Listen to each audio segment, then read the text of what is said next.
శ్రీకాకుళంలో రమాబాయి అంబేద్కర్ వర్ధంతి సందర్భంగా పూలే పార్క్లోని ఆమె విగ్రహానికి దళిత సంఘాల జేఏసీ నేతలు ఘనంగా నివాళులు అర్పించారు.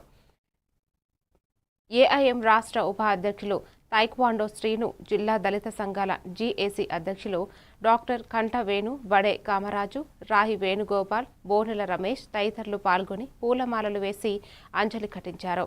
ఈ సందర్భంగా వారు మాట్లాడుతూ అంబేద్కర్ విజయాల వెనుక రమాబాయి త్యాగం, సహనం, అండదండలు కీలకమని పేర్కొన్నారు.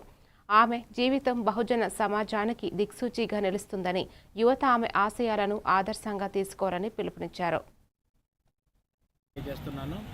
ఈరోజు త్యాగాల తల్లి మాతా రమాబాయి అంబేద్కర్ గారి వర్ధంతిని మనం ఇక్కడ జవాళ్ళు అర్పించుకుంటూ మనం ముందుకు సాగాలని చెప్పి తెలియజేసుకుంటూ నాకు ఈ అవకాశం ఇచ్చిన పెద్దలకు ధన్యవాదాలు తెలియజేస్తున్నాను. Behind every successful man there is a women అనడానికి నిజమైన నిదర్శనం తల్లి రమాబాయి అంబేద్కర్. ఎందుకంటే ఆ రోజు డాక్టర్ బాబాసాహెబ్ అంబేద్కర్ కేంబ్రిడ్జ్ యూనివర్సిటీలో చదువుతున్నటువంటి రోజుల్లో ఆయన రాతపూర్వకంగా రాసినటువంటి ఏదైతే ఉత్తరాలు ఉన్నాయో అదే దానికి నిజమైన తర్కాణం.